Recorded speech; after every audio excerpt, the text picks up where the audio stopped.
여러분, 고린도 전서에 보면 진짜 엄청난 선언이 하나 나와요. 우리가 그리스도의 마음을 가졌다. 와, 이게 대체 무슨 뜻일까요? 오늘 바로 이 한 문장이요. 우리의 지혜, 믿음, 세상을 보는 눈을 어떻게 확 바꿔놓는지 한번 깊이 들어가 보려고 합니다. 자, 시작하면서 이런 질문 한번 해볼까요? 사람들은 도대체 왜 이렇게 나뉘고 다투는 걸까요? 진짜 좋은 뜻으로 모여도 꼭 거기서 갈등이 생기잖아요. 어쩔 수 없는 것 같기도 하고. 이거 우리 모두가 겪는 문제 아니겠어요? 근데 놀라운 건요. 지금으로부터 무려 2000년 전, 저 멀리 고린도에 있던 교회도 똑같은 문제로 골머리를 앓고 있었다는 거예요. 누구를 따를 거냐 이걸로 편을 쫙 가르고 서로 비난하고 완전 분열 상태였던 거죠. 과연 이 오래된 이야기가 지금 우리에게 뭘 말해줄 수 있을까요? 자, 그래서 오늘 이 문제를 한 5단계로 차근차근 풀어가 볼 겁니다. 먼저 교회의 분열 문제부터 시작해서요. 이걸 해결하려는 바울의 좀 특이한 전략, 역설적인 전략을 볼 거고요. 이 전략의 핵심이 바로 세상의 지혜랑 하나님의 지혜를 딱 구분하는 거거든요. 그리고 이 하나님의 지혜가 어떻게 성령을 통해서 우리한테 오는지, 마지막으로 이게 그리스도의 마음을 갖는다는 게 도대체 무슨 의미인지까지 쭉 연결해서 살펴보겠습니다. 네, 그럼 첫 번째 주제부터 시작해보죠. 교회의 분열 문제. 근데 이 문제의 뿌리가 생각보다 훨씬 깊은 곳에 있었습니다. 그냥 의견 다툼이 아니었고요. 바로 복음을 완전히 잘못 이해해서 생긴 자랑과 분열이었던 거죠. 좀 더 들여다보면 문제가 확 보이죠. 당시 고린도 교회 사람들은요. 나는 아볼로파, 나는 바울파 하면서 인간 지도자들을 중심으로 편을 나눴어요. 그리고는 자기들이 얼마나 많이 아는지, 얼마나 말을 잘하는지 이런 걸 막 자랑했던 거예요. 정작 복음의 주인이신 하나님은 관심 바뀌고 그걸 전하는 메신저의 스픽만 따지고 있었던 거죠. 복음을 인간의 지혜나 능력으로 판단하기 시작하는 것, 바로 여기서부터 모든 분열이 시작된 겁니다. 이렇게 서로 잘났다고 자랑하는 분위기 속에서 바울은 정말 아무도 예상 못한 아주 역설적인 전략을 들고 나옵니다. 그건 바로 자신의 강함이 아니라 오히려 약함을 드러내는 거였어요. 이 차이를 한번 보세요.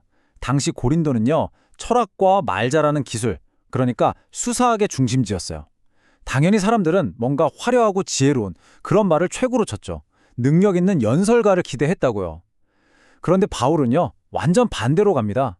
일부러 나는 약했고 두려웠고 심하게 떨었다. 이렇게 고백하면서 복음을 전하는 거예요. 세상의 기대를 그냥 산산조각 내버린 거죠. 아니, 왜 굳이 그렇게 약한 모습을 보였을까요? 그 이유가 바울의 메시지의 핵심에 담겨 있습니다. 그는 딱 이렇게 말해요. 세상의 그 어떤 대단한 지식이나 철학 다 필요 없고 나는 오직 십자가에 달리신 예수 그리스도 딱 이 한 분만 알기로 작정했다고요. 가장 약하고 어찌 보면 가장 수치스러운 그 십자가에 모든 걸 건 겁니다. 이게 바로 바울 전략의 핵심이었어요. 가장 결정적인 이유가 바로 이겁니다. 바울은요, 사람들이 자기의 그럴듯한 말이나 논리, 다시 말해 사람의 지혜를 보고 믿게 되는 걸 원치 않았어요. 왜냐면 사람의 논리라는 건 언제든 더 강한 논리가 나타나면 쉽게 무너져 버리잖아요. 바울은 우리의 믿음이 그런 모래성 같은 게 아니라 절대로 흔들리지 않는 하나님의 능력이라는 반석 위에 세워지길 바랐던 겁니다. 자, 여기서부터 바울의 설명이 이 본문의 가장 중요한 갈등으로 넘어갑니다. 바로 세상의 지혜와 하나님의 지혜가 근본적으로 어떻게 다른가 하는 문제죠. 이 하나님의 지혜는요, 오랫동안 베일에 쌓여있던 비밀 같은 거였어요. 이 두 지혜는요, 시작부터가 다릅니다. 세상의 지혜는 곧 있다가 없어질 그런 통치자들에게서 나온 거지만 하나님의 지혜는 영원하신 하나님, 바로 그분에게서 나왔죠. 이 차이가 어떤 결과를 만들었을까요? 보세요. 세상의 지혜는 십자가가 뭔지 도무지 이해를 못하니까 결국 영광의 주님을 십자가에 못 박는 끔찍한 실수를 저질렀잖아요. 하지만 하나님의 지혜, 바로 그 십자가는요, 우리를 영광으로 이끄는 구원의 계획 그 자체였던 겁니다. 그래서 여기서 정말 중요한 포인트가 하나 나옵니다. 뭐냐면 복음, 즉 하나님의 지혜는 우리가 막 머리 싸매고 연구해서 아하! 하고 발견해내는 그런 지식이 아니라는 거예요. 이건요, 하나님이 직접 자 봐라 하고 열어서 보여주셔야만 알 수 있는 계시라는 겁니다. 아니, 그러면 그 계시는 도대체 어떻게 우리한테 전달될까요? 바울은 그 유일한 통로가 바로 성령이라고 딱 집어서 말합니다. 성령님을 통해서만 우리는 그 감춰져 있던 하나님의 깊은 생각과 마음을 알 수 있다는 거죠. 과정이 이렇습니다. 한번 따라와 보세요. 첫째, 우리 인간의 머리로는 도저히 닿을 수 없는 하나님의 깊은 생각이 있어요. 둘째, 그 생각은 오직 하나님의 영이신 성령님만이 속속들이 아십니다. 셋째, 바로 그 성령께서 우리에게 오셔서 그 비밀의 문을 활짝 열어주시는 거예요. 그리고 마지막으로 그제서야 우리는 이게 바로 하나님이 공짜로 주신 은혜의 선물이구나 하고 깨닫게 되는 겁니다. 그러니까 핵심은 이거예요. 영적인 진리를 깨닫는 데 있어서 우리가 가진 인간적인 지혜로는 거의 할 수 있는 게 없다는 겁니다. 이 그래프가 보여주는 것처럼요.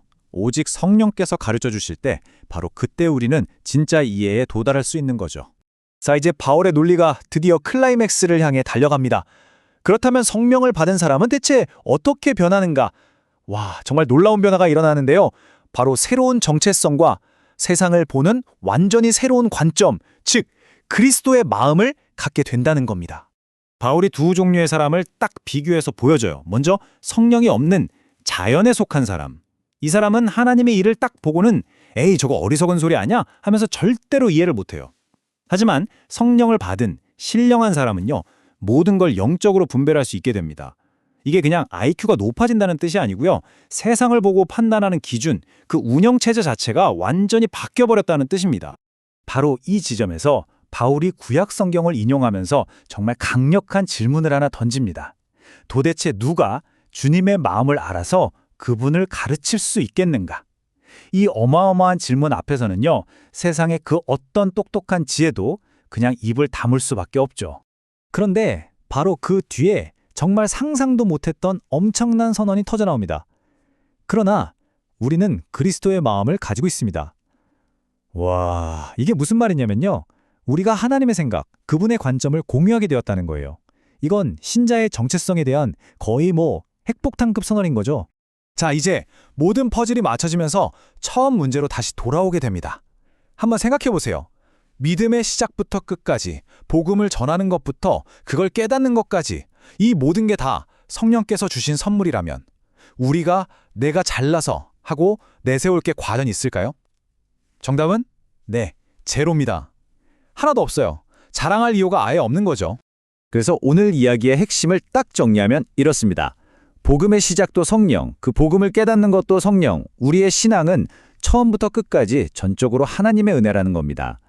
그러니까 우리가 서로를 인간적인 잣대로 누가 더 낫네, 못하네 하면서 비교하고 판단할 이유가 정말 단 하나도 없다는 거죠. 마지막으로 이 질문을 우리 각자에게 던져보면서 오늘 이야기를 마무리할까 합니다. 나는 지금 나의 믿음을 내가 노력해서 얻어낸 어떤 성과가 아니라 온전히 성령께서 주신 은혜의 선물로 여기면서 감사하며 살아가고 있는가? 이 질문이 오늘 하루 여러분의 마음속에 깊은 울림으로 남았으면 좋겠습니다.